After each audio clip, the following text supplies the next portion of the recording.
E aí pessoal, tudo bem com vocês? Este é o canal Kleber Victor Interdisciplinar. Para quem não me conhece, sou o professor Kleber Victor Santos, professor de Biologia e professor de Educação Física. Nesse canal, nós temos vídeo diariamente sobre temas a respeito desses dois assuntos e interdisciplinares também. Lives com vários profissionais e pessoas de diversas áreas e conteúdo novo para vocês todos os dias. Me dê aquela força, se inscreva no canal, deixe o seu joinha, que é muito importante para nós, compartilhe, deixe o seu comentário aqui embaixo e bora pro vídeo. Para entender como é que o processo de desenvolvimento embrionário acontece, esse é o terceiro vídeo da série Introdução à Embriologia e Técnicas da Engenharia Genética. Você pode clicar no card aqui em cima, que ele vai indicar para vocês todos os vídeos dessa série e outros vídeos afins também à embriologia, ok? Especial para vocês. Então, vamos para o tema de hoje. Tipos de óvulos. Porque de acordo com o tipo de óvulo, você vai ter um tipo de segmentação ou clivagem diferente. Lembrando, segmentação ou clivagem, juntamente com fecundação, tema do vídeo anterior, clique no card que vai aparecer aqui e você vai ser direcionado, não agora, no final desse vídeo, quando você terminar de assistir, você clica lá no card e você vai ser direcionado ao vídeo fecundação e início da segmentação. Mas para entender o processo é necessário que você saiba que existem pelo menos 4 tipos diferentes de óvulos. Vamos a eles. Acompanhe, ó. Ovo é a mesma coisa que óvulo, tá? Então lembra, óvulo e ovo é a mesma coisa. Então, Kleber, quer dizer que o ovo de uma galinha é considerado o óvulo dela? Sim, é isso mesmo. Tá ok? Então, tipos de óvulos, ou tipos de ovócitos, ou tipos de oócitos, ou tipos de ovos, mesma coisa. Então, você tem aqui numa tabela bem simples, bem básica, os 4 tipos gerais de ovos, ou de óvulos, e aqui as características em relação a essa proteína chamada vitelo. A proteína que serve para nutrir o embrião durante todo o processo de desenvolvimento embrionário, ok? Então acompanhe a seta aqui, ó. Esse tipo de óvulo, pelo desenho, onde você vê pouca concentração desta proteína chamada vitelo, é chamado óvulo oligolécito. Oligo é um prefixo que significa pouco ou quase nenhum. Então, pequena quantidade de vitelo, uniformemente distribuído. Nós temos como exemplos os seguintes grupos animais: os equinodermos, estrela do mar, ouriço do mar, ofiuro ou serpente estrela, pepino do mar, ok? Bolacha de praia. O anfioxo, que é um animal que pertence ao filo Chordata, só que ele não apresenta ainda coluna vertebral, então ele é considerado um animal que tem notocorda, por isso que ele pertence ao filo Chordata, mas ele é um animal que pertence ao filo Chordata, ou seja, os cordados sem coluna vertebral, então ele é chamado de animal cordado e invertebrado. Ele tem notocorda, aquele elemento que vai sustentar o embrião durante o desenvolvimento embrionário, mas ele não vai ser convertido em coluna vertebral. Nosso grupo, que são os mamíferos placentários, porque existem grupos de mamíferos que não têm placenta, nosso grupo tem placenta e por isso esse tipo de ovócito ou de óvulo ele é chamado de alécito, sem nenhuma quantidade de vitelo. O vitelo fica restrito àquela área que nós vimos no ovócito, no ato da fecundação. Clica aqui no card que você vai ver no vídeo anterior e entender o que eu estou falando agora. Mesolécito. ou também chamado de heterolécito. Você tem uma quantidade média de vitelo localizado na parte inferior do óvulo. Então essa área que está aqui em amarelinho, você consegue ver que o vitelo está muito concentrado nessa área, por isso que é chamado de heterolécito ou mesolécito. Porque na parte de cima praticamente você não tem vitelo. E na parte inferior você tem vitelo. Como nessa parte inferior aqui você tem uma grande concentração de vitelo, o embrião ele vai crescer na parte superior. Então nós chamamos essa parte superior ao espaço aonde o embrião vai realizar o processo de crescimento de polo animal, e essa parte onde está o vitelo armazenado, que vai nutrir esse embrião que cresce nessa parte superior, nós chamamos de polo vegetativo.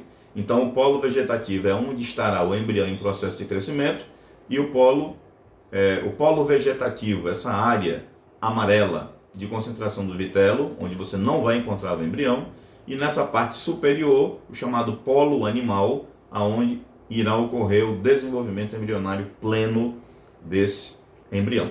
Então, mais uma vez, heterolécito, porque você tem essas divisões bem claras de onde fica concentrado a proteína, polo vegetativo, e onde está o embrião em pleno processo de desenvolvimento, chamado polo animal. Então, o óvulo que apresenta polo animal superior, polo vegetativo inferior, nós chamamos esse tipo de óvulo de heterolécito ou mesolécito, que caracteriza um grupo de animal chamado de anfíbios, animais que têm vida dupla. Então, nós temos aí a salamandra, o tritão, o sapo, a rã e as pererecas.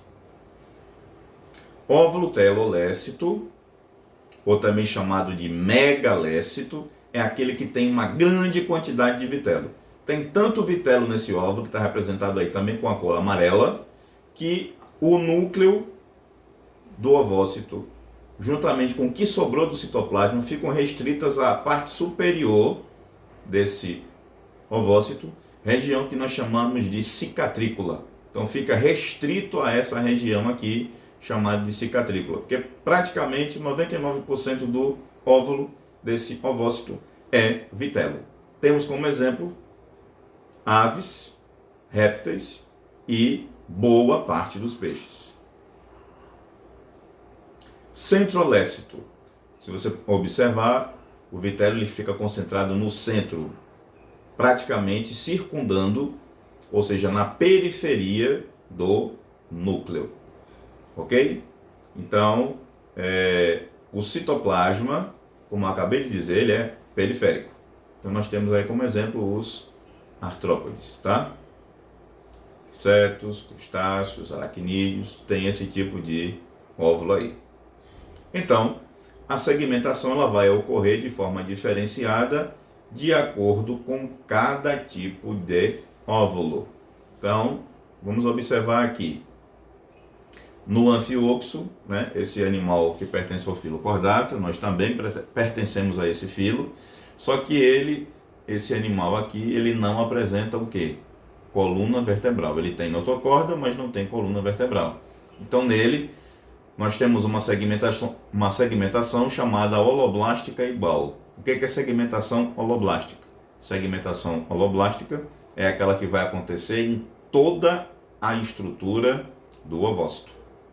Não apenas em uma área dele, mas em toda a estrutura, como você pode observar aqui na representação. Então, no caso específico do anfíoxo, todas as células têm tamanhos, volumes e massas iguais. Então, nós chamamos esse tipo de segmentação de holoblástica igual. Tá? Nos mamíferos, nosso caso, também vamos ter o mesmo tipo de comportamento do anfíoxo, porque o nosso tipo de ovócito é chamado de alécito ou oligolécito, que é aquele que tem nenhuma ou pouquíssima quantidade de vitelo. Portanto, as células que participam do processo de segmentação vão ter a mesma forma, o mesmo tamanho, volume e massa. Então, nós chamamos esse tipo de segmentação de holoblástica. Como todas as células vão ter mesmo tamanho, forma, estrutura, volume e massa, nós chamamos isso de segmentação holoblástica igual, porque todas as células formadas, que nós chamamos de blastômeros, são iguais. Mas vamos aqui para o caso dos anfíbios. Lembra? polo animal, parte superior do óvulo, onde vai crescer e se desenvolver o embrião, e a parte inferior, que nós chamamos de polo vegetativo, onde nós concentramos a proteína chamada vitelo, que vai nutrir e desenvolver o embrião. Se você prestar atenção, a segmentação também é chamada de holoblástica, porque ela acontece na estrutura toda do ovócito, só que as células vão ser formadas em tamanhos diferentes. No polo animal, onde você tem o embrião, onde o espaço é menor e mais curto, você tem células pequenas, que nós chamamos de micrômeros.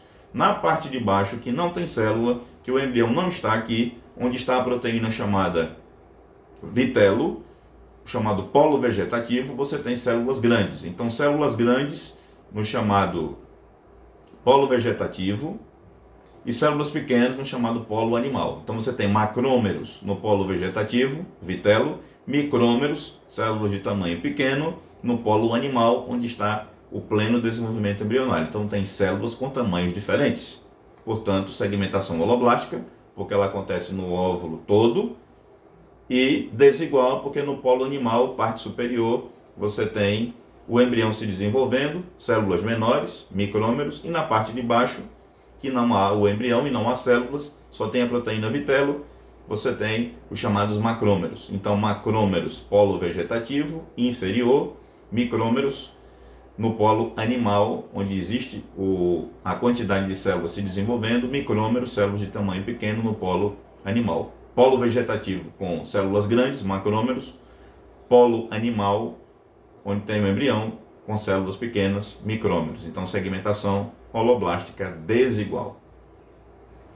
Nos répteis e nas aves, você tem, nesses dois grupos, uma segmentação chamada segmentação meroblástica. O que significa o termo segmentação meroblástica? Segmentação que acontece em parte da estrutura do óvulo, não no óvulo todo. E ela, no caso dos répteis e das aves, ela é chamada de meroblástica discoidal. Por quê? Porque ela vai ficar restrita à região da cicatrícula. Lembra o que é a cicatrícula? Aquela região muito pequena, aquele espaço muito curto, dentro da estrutura do ovócito, onde corresponde o núcleo do ovócito e o citoplasma. Eles ficam reduzidos a uma região, e lá, o que nós chamamos de cicatrícula, porque daqui para baixo, 99% do óvulo é vitelo. Então, nessa região muito pequena, nesse espaço muito pequeno, você vai formar um disco. E é nesse disco que você vai observar o desenvolvimento embrionário. Então, ela é chamada de segmentação meroblástica, porque ela acontece apenas em parte do óvulo, numa região específica, nos répteis e nas aves, chamada de cicatrícula, onde fica isolado citoplasma e o núcleo, e vão formar um disco. Então, segmentação meroblástica discoidal.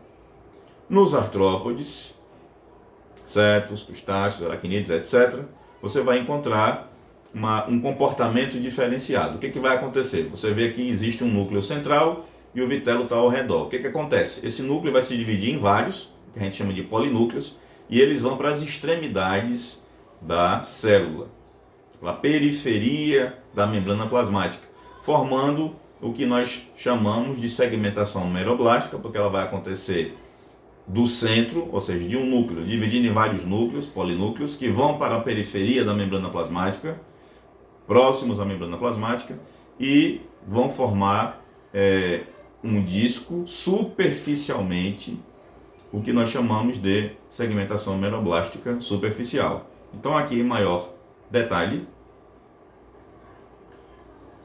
categorização, observamos a segmentação holoblástica e a segmentação meroblástica. Holoblástica igual, a divisão em toda a extensão do zigoto, e as primeiras clivagens formam novas células de tamanho igual. Na desigual, as divisões celulares originam blastômeros de tamanhos diferentes, micrômeros, polo animal, macrômeros, polo vegetativo, onde se encontra o vitelo. Segmentação holoblástica, nós temos os mamíferos e o anfíoxo. Segmentação desigual, nós temos como exemplo os anfíbios. Segmentação meroblástica, que é aquela que acontece em alguma área do ovócito e não no ovócito todo, ela é chamada de discoidal nas aves e nos répteis, quando ocorre somente no disco germinativo, ou superficial, quando ocorre na periferia do ovo, ou seja, numa região conhecida como cicatrícula, e superficial, Antes do início dessa segmentação, o núcleo sofre divisão, vai formar o que a gente chama de polinúcleos. Eles vão migrar para a região da periferia, mais próximo possível da membrana plasmática, e células serão individualizadas nessa área. Ok? Se você gostou, deixe o seu like, compartilhe, comente e até o próximo vídeo.